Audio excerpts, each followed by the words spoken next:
We don't even really like to call it a collaboration because you know what, we're walking this path together now as family.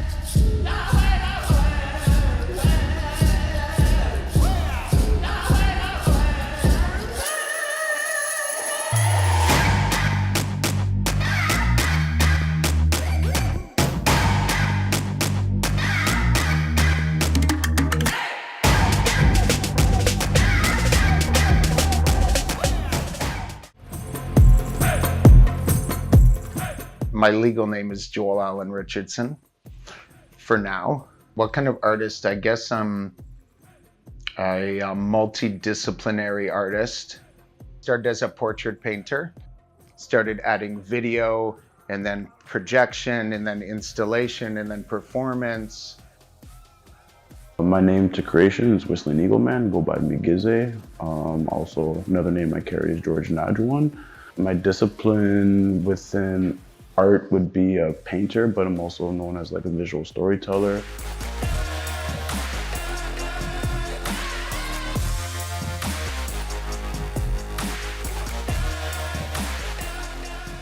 I guess he was looking for an artist or looking for an Indigenous artist as well. And then we got to talking more, and then he told me he was from Owen Sound, and I told him I grew up on the Bruce Peninsula on the Chippewas and Neyaashiinigmiing First Nations. Yeah, it was pretty amazing how we just shared a bit of history from that place, just talking about the differences and experiences that we had growing up there.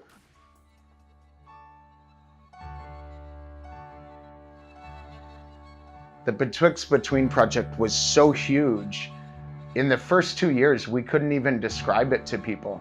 So it's a interactive installation, and GPS really played a big role.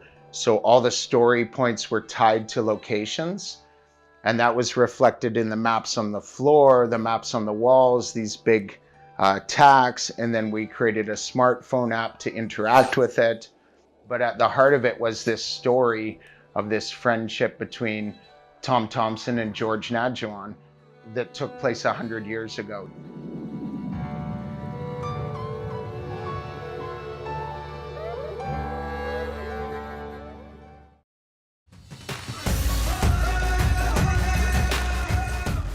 My name is Captain Jimmy Swan.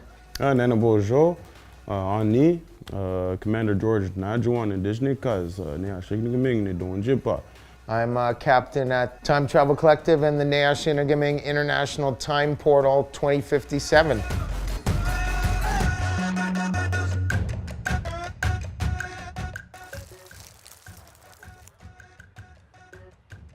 Hold on, don't start the story yet. We're just trying to work out, it's a little bit of a choppy connection right now from Kenya. I love it because I'm hearing stories from like basically the other side of the world and seeing not only the differences but the similarities that we share. You know, talk about the environment, talk about, you know, language, Indigenous language revitalization from every corner of the world, and talk about reconciliation between settler communities and Indigenous communities, and you know, celebrate through this project as well.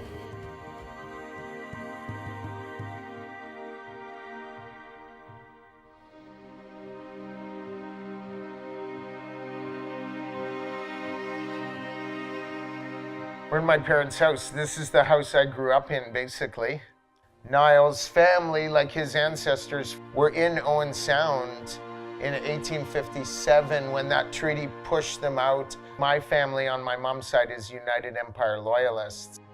So a lot of people talk about these things and they say, oh, we're not responsible and stuff. People were actually the settlers who were involved in the other side of some of these stories. I think that's what inspires our work too, is that whole truth and reconciliation, and not shying away from that truth, but also finding those new paths forward. Because I bet a lot of people in this region don't even know about the Sydenham settlement. And I used to not know. Yeah.